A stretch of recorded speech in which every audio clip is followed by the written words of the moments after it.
Raptors led by 15 at half, but it was a tight game late, 108-105. But a three-point barrage saves the day, and the Raptors win by 18 in the end. Let's break down how this game transpired in tonight's post-game show.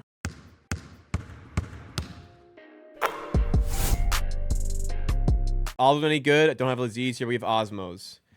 If there's no other shawarma, you can get Osmos. Because when I lived in Sudbury, the only shawarma you could get was Osmos, and it's fine. But it ain't Laziz, and that's the problem. The winner Gagnon, indeed. We don't hit it a lot, so we gotta make sure we do hit it when the Raptors do get the win. 127-109. It looks like the Raptors blew out the Suns, but like with like 4 minutes left, it was a one-possession game. The Raptors made 8 threes in a row to end the game. Just 3 after 3 after 3.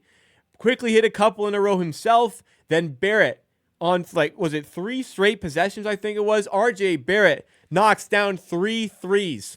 4 Raptors players go into 20-plus points. Barrett finishes with 23. Quickly finishes with 23.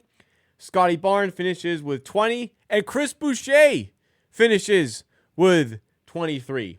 What a game by the Raptors here. I know the tank is the priority and everything, but games like this, I mean, come on. Like, you can't make me not like basketball. And this was such a great game. The Raptors played so well, and it was so enjoyable to watch that it makes me happy.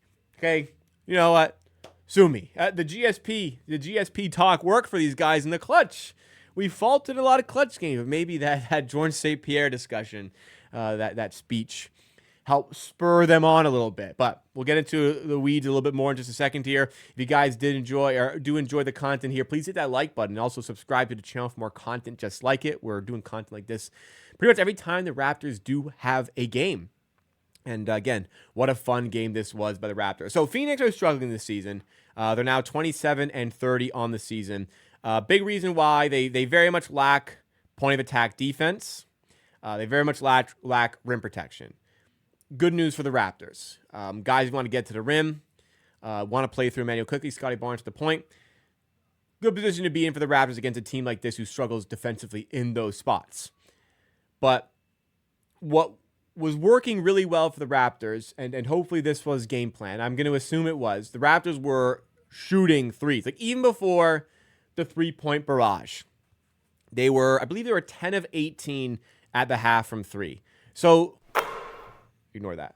So a big reason why they got out to a 67-52 lead at halftime was just Phoenix could not sustain the pace of scoring. They made 43 shots. We made 43 shots. Now, granted, we made 5 more free throws, but we hit 13 more threes. And even if you take away the 8 in a row late and make it, let's say we go 3 of 8 on those, we still go 15 of 35 from 3. They go 7 of 28. So all these mid-range players, the Raptors just played the math game. Because like if you make 3 threes, or let's do it even. Like if you make 4 threes, right? They got to make 6 twos to catch up. So when you're playing against all these mid-range assassins like Kevin Durant, like Bradley Beal, and like Devin Booker, who honestly they played fine. Like Phoenix made 50% of their shots. When you're playing against these guys who are scoring predominantly in mid-range, like Kevin Durant maybe struggled a bit, but he goes 0-5 from 3. Bradley Beal is 12 of 15, but only makes 1 3. Devin Booker goes 12 of 25, but 3 of 8 from 3. Like, there's not a lot of scoring pop off the bench. The Raptors just straight up outpaced the Suns for scoring throughout the duration of this game. Now, it helped they won the possession battle as well, but that came from offensive rebounds, a lot of which from Chris Boucher, who we'll cover in a sec. But they had more turnovers. Like, the possession battle wasn't super far off. It was just the Raptors' game plan was to force Phoenix's hand shooting, and it worked out. Barrett goes 3 of 6 from 3 because he made the last 3 he took. But Emmanuel shot well all game, goes 5 of 7. Grady Dick shot well. He didn't take a single shot in the second half, actually, I don't think, but ends 3 of 4 from 3. Barnes goes 2 of 3. Made 1 in the fourth quarter, the first of the 8 in a row. Boucher goes 4 of 5 from 3. 10 rebounds, 3 of which on the offensive glass. Like Boucher, who had been so bad since the trade deadline, like this is the type of game that you really love from him. Even before he was scoring like this, he was knocking down some threes. He was making big plays, rebounding wise, bringing the energy. Raptors had a big scoring punch from a lot of guys. Like, shout out Orlando Robinson getting the double digits, playing solid minutes. Shout out Grady Dick, a positive night from him. Jamal Shed also with a couple threes. Like, Walter, process was good. Wasn't making a shot, but the process was good. A lot to like about this game. Like, the Raptors came into this game as underdogs, come through, play great basketball, look for the right spots. Like, Barnes, despite, only having, like, Barnes had 20 points, 9 rebounds, 4 assists, was effective everywhere, was a plus 31 in this game.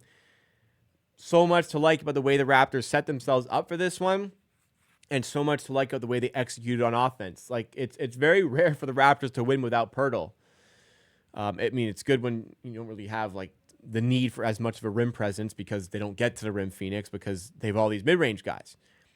You played to your opponent's weakness, and that's why the Raptors got the win here. So credit to the coaching staff for getting this one correct, and credit to all the players for showing out here, like extending on the stat line. Like, Barrett kind of struggled today, which is unlikely at home. Like, he's 6 of 15, but he got to the line plenty. He attacked the rim. He attacked the weaknesses and was 8 of 12 from the line. Made the 3 threes late, which certainly helped his stat line, but he also had 7 assists. He also had 6 rebounds. Emmanuel Quickley had 23 points, was great throughout, had 8 assists and 6 rebounds. We're starting to see, it looks like, Emmanuel Quickley become that little bit healthier. As he becomes healthier, we're getting much better performances out of him. I told you about Boucher off the bench, how well he played, 10 rebounds, 2 assists. You stumped their bench. Like, how many bench points did this team get? 18. Boucher had 23 off the bench by himself. All good for the Raptors. You had a KD off night, but yeah, everything worked out in the end. So, schedule-wise, it's about to get really easy. Not about. It's going to get very soon. We have Boston next. Tough game. Indiana away next. Tough game. Then it gets real easy. Chicago, Orlando, Utah, Washington, Philly. The Raptors, by far and away, have the easiest remaining schedule left in the NBA. It's real easy. So for the tanking army, like, look, much easier schedule than everybody else left in the NBA. We're a bottom 5 team, I think, still. Yeah, we've got some room, but there's going to be some wins out there. So it'll be interesting. They'll see a game like this, and the players, I'm sure, will look at the standing and think play-in tournament is within reach. Organization may step in and go in a different direction. Again, we shall see. But this team is good enough to win some of these easy games, and there's a lot of these easier games coming up. I just like when they play well. The organization, like the front office, man, will take care of the organizational side, the tanking side of things. The players are going out there to play and win. And they played really well tonight. You saw how much it meant to them. You always see how much it means to them when they play a great game like this. They're amped up. So I like to see that. I like to see them play well. Front office makes the decisions in the end, but for a game like this, that was a really enjoyable game. Probably one of the better games the Raptors have played this season. And it looks a lot better when you make 8 threes in a row to end the game. Certainly it does. That'll do it for the post-game show. Thank you for watching. Drop a like if you enjoyed. Subscribe for more content like it for every Raptors game.